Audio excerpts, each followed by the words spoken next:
Bueno, y en una de las noticias más relevantes de esta semana en el ámbito judicial, pero con un pie también en el ámbito político, fue rechazado el sobreseimiento a los imputados en el caso Tsunami, que busca establecer las responsabilidades en las muertes del terremoto y del posterior maremoto del 27 de febrero del 2010. Vamos a conversar sobre las implicancias de este tema, sobre cómo se configura ahora el escenario judicial en este caso. Estamos con el abogado creyente Carlos Ferlie. Abogado, gracias por estar con nosotros. Bienvenido. Gracias por la invitación, Sebastián. Abogado, primero para transparentar las posiciones aquí. Usted está como abogado creyente en esta causa representando abogados de la Alianza por Chile, ¿no? Yo represento diputados de las zonas afectadas por el terremoto, principalmente de la UDI y de Renovación Nacional.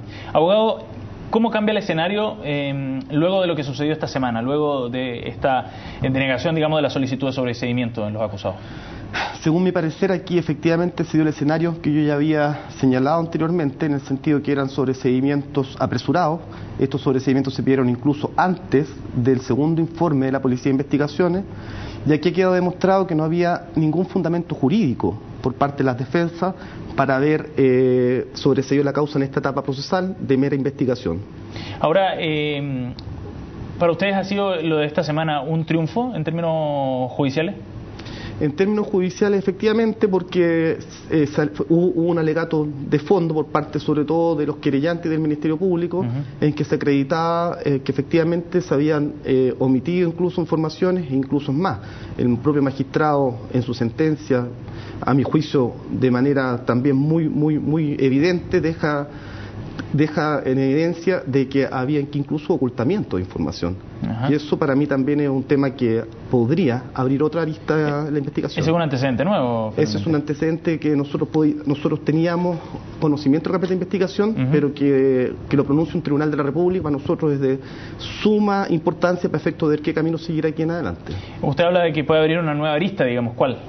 La arista que nosotros sostuvimos desde el año 2010. Yo esta querella la presenté el año 2010 y la presenté por dos figuras en el fondo, y la principal era la denegación de auxilio, que es una figura que está en el Código Penal, que es una figura que está en el título de los funcionarios públicos, una figura especial, y que señala que cuando las autoridades estén en esta situación y no presten la debida cooperación, y de ello puede resultar una calamidad pública, como pudiera ser la muerte de personas, la sanción es la inhabilidad perpetua para ejercer cargo público.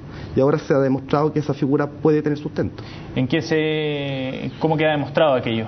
Cuando el magistrado resuelve y señala que las autoridades de la época omitieron información y después dice hubo ocultamiento de información, y esto a raíz de consecuencias que pudieran ser políticas, y no tomaron la decisión en base a eso, efectivamente se abre una nueva arista que es dable a explicarla ante los tribunales, que podríamos nosotros probar incluso este delito. ¿Le sorprendió ese razonamiento que hizo el juez Sayé?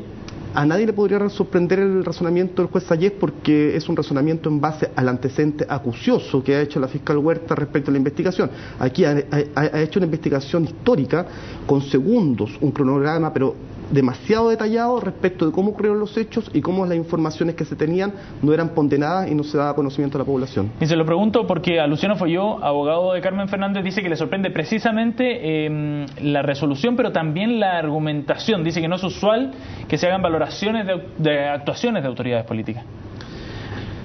Yo discrepo, quizás son escuelas distintas. Nosotros tenemos que ver que estamos en un sistema procesal penal nuevo, donde es público, donde usted tiene un ministerio público que investiga, donde todos escucharon la resolución del magistrado, los alegatos de los querellantes y las defensas. Dicho eso, este nuevo sistema es transparente, y desde esa perspectiva el juez lo que hace es recoger todas y cada uno de los argumentos que creía que eran convenientes, tanto de los defensores, de la fiscalía, de los querellantes, para resolver. Y ese fallo lo único que hace es establecer con precisión que efectivamente nosotros teníamos razón, que esto no era un tema político, sino que muy por el contrario, hoy día ha quedado demostrado que esto es un tema jurídico, y desde el punto de vista jurídico es una sentencia notable. ¿Pero no cree usted que está atravesado, digamos, por ciertas consideraciones o connotaciones políticas, partiendo por el hecho de que se amplía la querella a la candidata presidencial Michelle Bachelet? Es que eso es otra cosa, son cosas distintas. La ampliación de la querella, yo de hecho no comparto la visión jurídica de que la presidenta o expresidenta de la República pueda tener una consecuencia penal. Sí, política la tuvo, y de hecho ella declara, cuando nosotros descubrimos que hay una cierta confusión entre las declaraciones del exministro del Interior y de la expresidenta de la República, en que el propio exministro del Interior, cuestión grave, le decía a la expresidenta que el mando de autoridad estaba radicado en ella. Sí. ¿Cómo no va a ser tan peligroso si hoy día estaba imputado, formalizado, el señor Rosende, por ejercer el mando de autoridad? Cuando descubro estas declaraciones cruzadas, solicitamos una nueva declaración fundada de todos estos imputados nombrados, y surge un nuevo mando, Sebastián, que es el mando político, que señala tanto Pérez Lloma y la propia presidenta que ella ejerció un mando político. Para analizar qué es lo que es un mando político, uno tiene que hacer una elucubración y una abstracción jurídica, porque ningún manual, ni en doctrina existe el mando político. Pero efectivamente yo hago la diferencia y le pongo como ejemplo, que también lo usó ahí una defensora del señor Enrique, que ella señalaba que por qué la presidenta de la República no estaba en la misma situación de su defendido, en el sentido de que a lo mejor los dos no estuvieran imputados. Yo creo que esa era no era para el otro lado, que la presidenta era imputada, sino que efectivamente hay una diferencia grande. Yo creo que la presidenta de la República no tenía la expertise ni el conocimiento, por lo tanto no podría ella haber tomado decisión en base a su expertise o conocimiento. Entonces, ¿cuál sería su responsabilidad?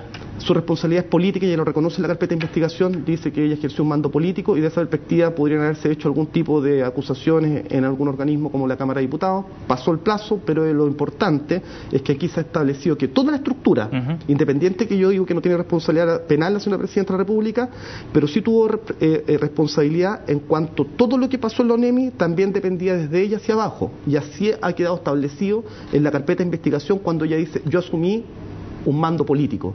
Y usted ve hoy día que no se dan los sobreseguimientos de las exautoridades porque ocultaron y omitieron información. ¿Por ende no procedería esta ampliación de la querella hacia la expresidenta? Yo no soy el tribunal que lleva la causa, yo soy solamente un abogado, es mi impresión jurídica.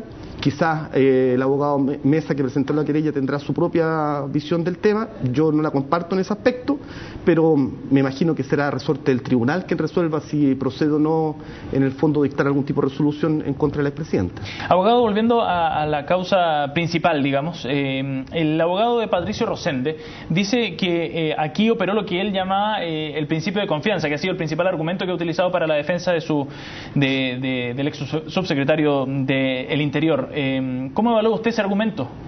Ese argumento fue debilitado latamente tanto por la fiscal y los querellantes, y así también como resuelve el magistrado, quien señala que este principio de confianza es un principio que tiene límites.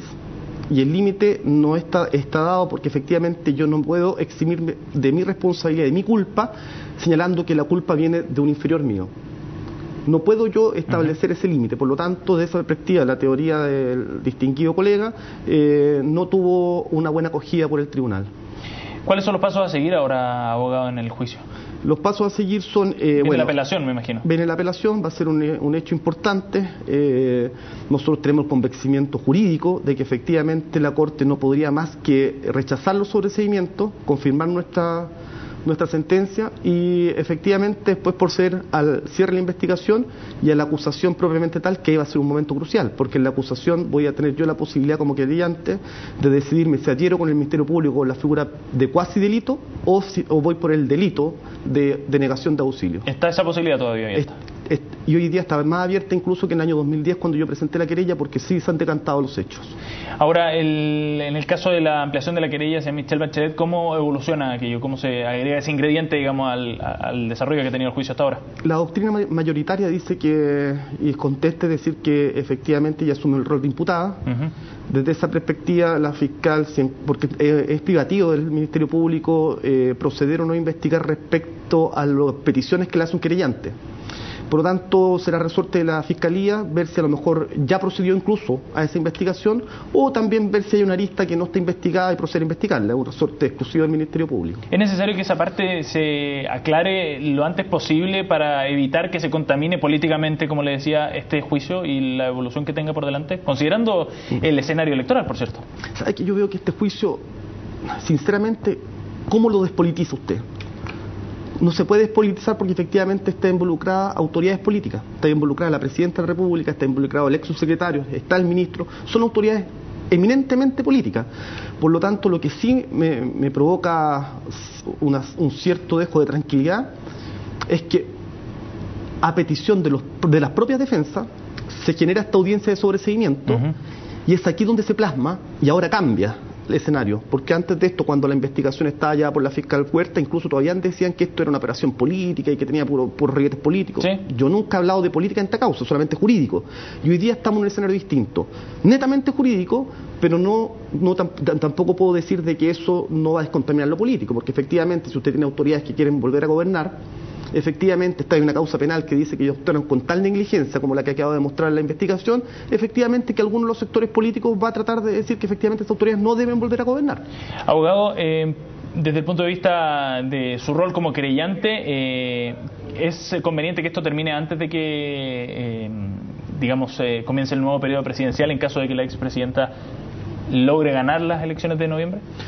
Ese tema de los plazos debe ser también resorte tanto del Ministerio Público como del Tribunal en cuanto a sus agendas propias. La fiscal ya tiene vencido el plazo de investigación, pero no se ha decretado por el Tribunal. Así que yo creo que es un resorte más bien de ambos organismos y no de este querellante poner o establecer plazo. ¿No tienen una opinión al respecto tampoco? ¿Alguna preferencia? Aun cuando sea resorte, digamos, sí, de otras personas. O sea, la preferencia es que esto se vea con la mayor prontitud. Ya tenemos la investigación acabada, completa.